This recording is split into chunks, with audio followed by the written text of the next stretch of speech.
Chapter 1.2, Day 2, Solving Multi-Step Equations.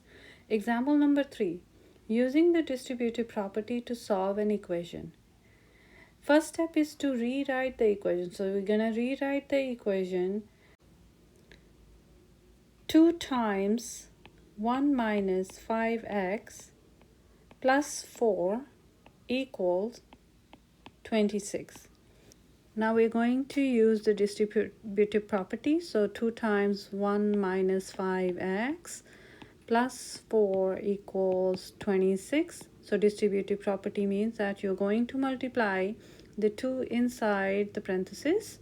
So when you multiply, you're going to get 2 times 1, which is 2, minus 2 times 5x is 10x, plus 4 equals 26. Now we are going to combine the like terms. So we have two like terms in this side. So 2 plus 4. 2 plus 4 is 6.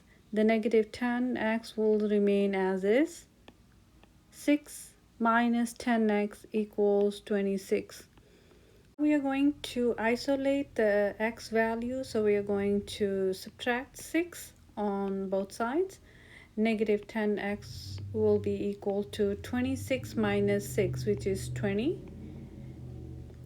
You're going to cancel negative 10. So to do that, we are going to divide with negative 10 on both sides.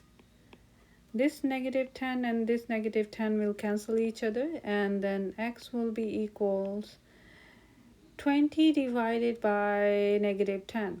So the negative sign and 20 divided by 10 is 2. So x equals negative 2.